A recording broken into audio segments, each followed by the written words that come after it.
The reality is we're humans. We're in Earth School. If you've got a 100% pass mark, the odds are you're going to fail along the way. The good thing about the 21st century is you've got lifespan up your sleeve. You are likely to live a much longer lifespan than you would have done 100 years ago, which means you've got time to practice. When you start to laugh at yourself above all and realise how ridiculous the whole thing is, then you're starting to move.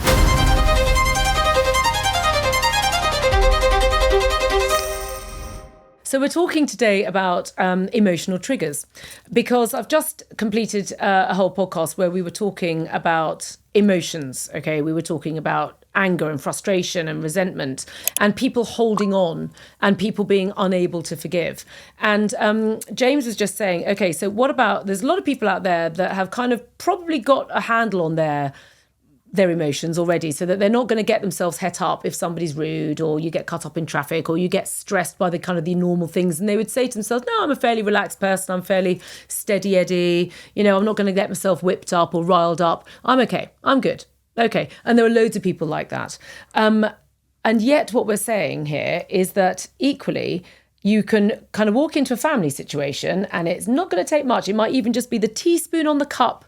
It could be no more than that, or the way that they reach for the brand of coffee and your teeth are on edge and you're like, oh my God, you're just doing my head in. Okay, then I would call this close person triggers. Okay, now and most of us have them. Now, what's the kind of own your health info about this? Well, this is probably where I'm starting in this series, to start verging on things which become slight belief systems, and some people may just vehemently disagree. So I'm just going to suggest this is my way of explaining it, and feel free to disregard if you don't agree with me. I absolutely respect the fact that you may not. But the idea is that it's all to do with being on Earth School. So the idea is that we're in Earth School, and in Earth School, the one thing you're here to do is learn. You're here to learn your lessons. Now, these lessons can be given to us in love, which is the easy way to receive them, or pain, which is the hard way to receive them. Either way, you have to learn your lessons. Why? Because you don't exit Earth School until you get 100% pass mark, and there really isn't any deviation from that. You even if you go up with 99.5%, there's still something not quite right, and the concept is back down you come. And as I say, I know this is a belief system, but it's my way of explaining it. Okay, so what happens is you're here to learn your lessons. Okay, so what happens is you can learn your lessons, fairly effortlessly to start with, because perhaps, let's say you're a child and you're about to burn your hand on a saucepan, and your parent says, don't touch that, darling, you'll hurt yourself. And you have a choice at that moment to, I'm thinking of this, my daughter did exactly this. So she was little, I said, please don't touch that, you'll hurt yourself. And she didn't listen, and guess what? She hurt herself and burst into tears. So then my job was to then make her feel better and soften the blow. But she learnt the hard way. Now, we have that in life. And what normally happens is when we're here to learn really important lessons, these are ultimately love lessons, because the idea is that whatever happens, we want you to get to the 100% pass mark. So if you've got to go through a tough lesson, it's because you've got to learn the lesson to get to the 100%. That's where you're going to get to the 100%. So you get tested, and it's called testing your mettle. Because metal, in the kind of concept that I'm talking about, is your higher self, your divinity, the ether. It's kind of all that sort of spiritual divinity stuff that comes with it. That's your higher self. And it's here to get to this 100% mark so that your lower self doesn't pull it down energetically. So what happens is the stakes go up. The closer to your heart, the higher the stakes, which means the higher the stakes, therefore the tougher it starts to get, which means that often you will find yourself being really acutely triggered by people around you. When you're looking at the rest of your life thinking, well, I've kind of got the rest of it together.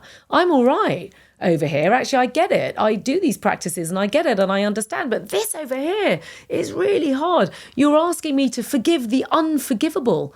You're asking me to let go of the unlettergoable. And perhaps you over there, irritating me, have no self-awareness whatsoever. And yet I'm supposed to let go of all of this. And yet you're carrying on just as you were before. And that's really annoying. And in comes the trigger. So what is that all about? Well, the idea is that what we need to do here is we've got to follow the rules. And it's tough, because that person is triggering you and they're also in proximity to you, and possibly you're seeing them quite often. if they're in your area. So they're triggering you a lot. Why? Well, the stakes are really high because you've got to go deeper. You've got to go down. You've got to, I was talking in a previous exercise about, about carbon becoming a diamond. Yeah, it's going under the ultimate compression. The question is, can he do it? Can he do it? That teaspoon's coming out and he's going to really piss him off. Is he going to do it? Is he going to do it? And they're all watching. The guides are going, is he going to do it? And the question is, what you've got to do is let go. What you've got to do is forgive. But it's unforgivable. I know. And it's unlettergoable. It's really annoying and they're completely oblivious. But that's what you've got to do. That is the job. That's the lesson. It's right there and it's really hard. It's supposed to be hard. That person has been placed there, okay, in your hemisphere for that very reason, because there's your lesson. There is your lesson. It sits there. Are you able to let go at that frequency? And that frequency is a tough frequency. Think of it like an archery board, okay? You may well have got through the let's say there's 3 bands in this archery board. You may well have got through the exterior band and go, no, I'm all right over here. This is okay, I'm good. In the middle band, yeah, I'm all right over here. And now they're going, great, they've got it. They're all the way through the external 2 bands. Right, let's test them. Let's test them in the epicenter of the frequency and let's really test that metal and see what he's made of, or she's made of, see what they're made of. And the answer is, it's put to the test. And the reality is we're humans, so we're likely to fail. We're in Earth School. If you've got a 100% pass mark, the odds are you're going to fail along the way. But what happens? The good thing about the 21st century is you've got lifespan up your sleeve. You are likely to live a much longer lifespan than you would have done 100 years ago, which means you've got time to practice. Because practice makes perfect. And back we go to the 10,000 hours of mastery. And the reason why these tests are put in close proximity is because the chances are you're in close proximity to them. So you've got plenty of hours to practice. But all I can tell you is, having been through many of these tests myself over the years, forgiveness is key. And forgiveness is hard. But forgiveness is freedom. And that is true. And gratitude allows you to diffuse the iron-like grip that we have to our narrative and our justification for feeling the way that we do.